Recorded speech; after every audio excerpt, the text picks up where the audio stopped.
22 جمادی ثانی، یہ جو ہے خلیفہ اول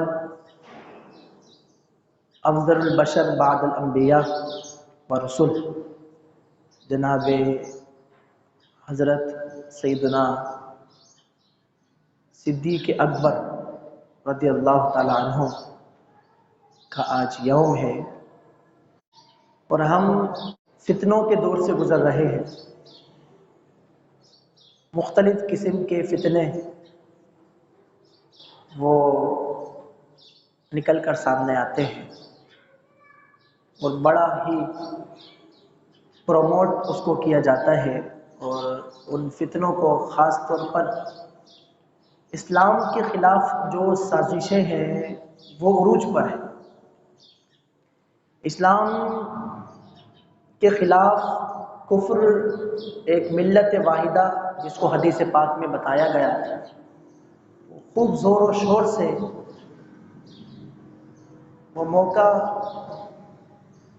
محل دیکھ کر وہ فتنے پھیلاتے ہیں۔ کبھی عورتوں کے حقوق کے حوالے سے بات کر کے فیمینزم کو پھیلایا جاتا ہے، کہیں پر رسول اللہ صلی اللہ علیہ وسلم کی ختم نبوت پر حملہ کیا جاتا ہے، کہیں پر حضور کی ناموس پر صلی اللہ علیہ وسلم آپ کی عزت و ناموس پر حملہ کیا جاتا ہے، کہیں پر صحابہ اکرام کے حوالے سے بھی فتنے اٹھتے ہیں، اور صحابہ اکرام کے حوالے سے بھی بہت سارے فتنوں کو فروغ اپنے ہی ملک میں دیا جاتا ہے جو اسلام کے نام پہ بنا ہے۔ کہیں افراد کا شکار ہیں لوگ، کہیں تفرید کا شکار ہے، کہیں کسی کے مقام کو حد سے بڑھا دیا جاتا ہے تو کہیں کسی کے مقام کو حد سے گرا دیا جاتا ہے، کیونکہ لغت میں جو ظلم کی تعریف کی گئی ہے وہ تو بہت کامن تعریف ہے، وضع الشیء علی غیرہ، یعنی شے کو اس کے مقام کے علاوہ رکھنا۔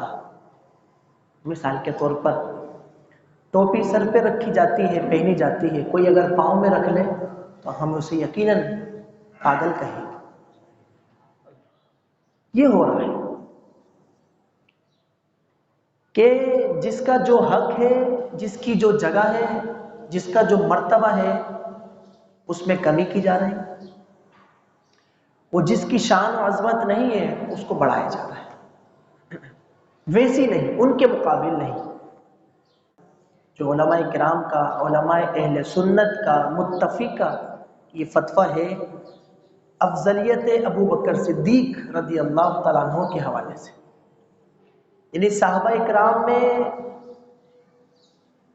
جو مقام و مرتبہ شیخین کریمین، ان کو بولتے ہیں شیخین، یعنی حضرت ابو بکر صدیق اور حضرت عمر فاروق، پھر ان دونوں میں بھی جو خلافت کی ترتیب ہے،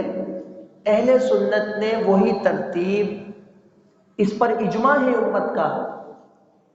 اور قرآن و احادیث کی روشنی میں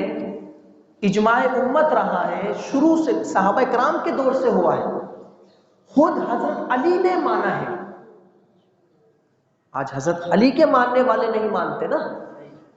خود حضرت علی نے ان کو ایکسپٹ کیا ہے، ان کی امامت کو مانا، ان کی خلافت کو مانا،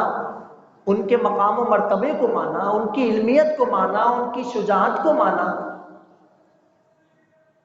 لیکن آج حضرت علی رضی اللہ تعالیٰ عنہ کی چاہت میں وہ اتنا غلو کرتے ہیں کہ حضرت علی کو، بلکہ ان کے اندر خود اتنے فتنے اور فرقے موجود ہیں، اتنے